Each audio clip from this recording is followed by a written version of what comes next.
What's going on, ladies and gentlemen? I got a good one for you here today, so stick with me. I got a feeling this one's going to make you think.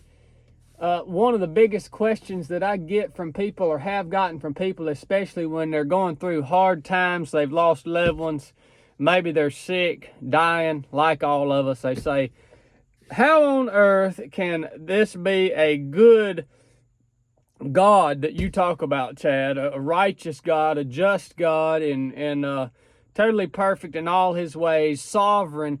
If he's sovereign and good, how on earth does he allow so many bad things to happen? All right.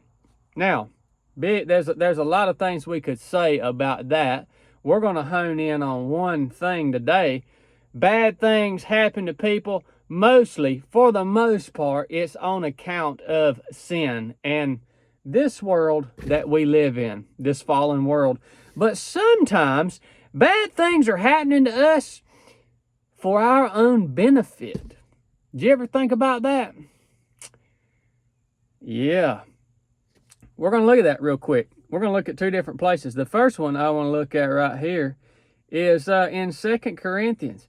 The Apostle Paul writes, because of the surpassing greatness of revelations, for this reason, to keep me from exalting myself, there was given me a thorn in the flesh, a messenger of Satan to torment me, to keep me from exalting myself. He goes on to say, concerning this, I implored the Lord 3 times that it might leave me, and he said to me, my grace is sufficient for you. My power is perfected in weakness.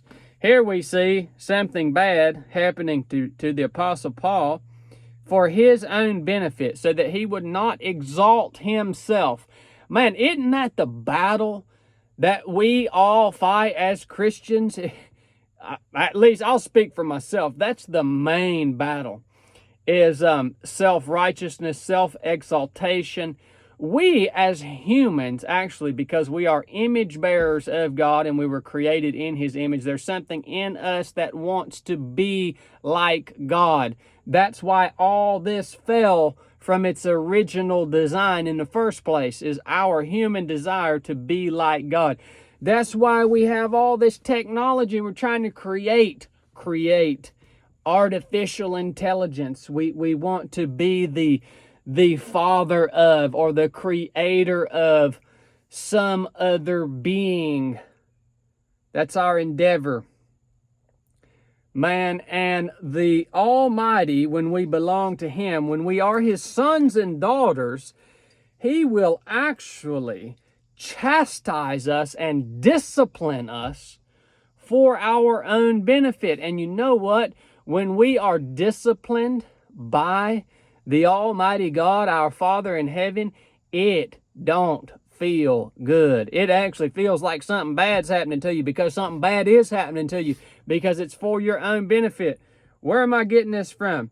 Have you ever read Hebrews chapter 12? We'll start in verse 5.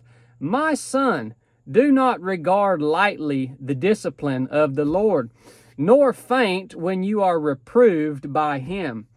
For those whom the Lord loves, he disciplines, and he scourges every son whom he receives. That's a pretty rough. He scourges them. This refers to the flogging of a whip, a severe and painful form of beating. Hebrews goes on to say, it is for discipline that you endure. God deals with you as sons. For what son is there whom his father does not discipline? But if you are without discipline, of which you have all become partakers, then you are illegitimate children and not sons. Furthermore, we had earthly fathers that disciplined us, and we respected them. Shall we not much more rather be subject to the Father of spirits and live? For they, our earthly fathers, disciplined us for a short time, as seemed best to them, but he disciplines us for our own good. So, why? So that we may share in his holiness. Here we go. all discipline for the moment seems not to be joyful, but sorrowful, yet those who have been trained by it afterwards, it yields the peaceful fruit of righteousness.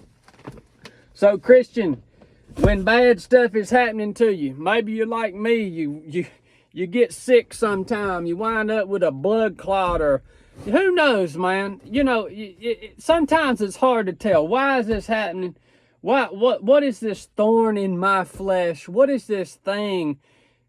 Sometimes we ought to pray about that, man, because, you know, it might be simply because you're getting old and you're dying, because the wages of sin is death. Or it might be for your own benefit, so that you don't exalt yourself and fall and have to suffer the consequences of that fall, which would be far greater than the discipline we receive from our Father in heaven. Hope this made you think. If it did, share it with somebody. Go get you a hat, get you a t-shirt, keep my man Chili in a dungeon. I'll keep these truck talks coming. Love you guys, enough said.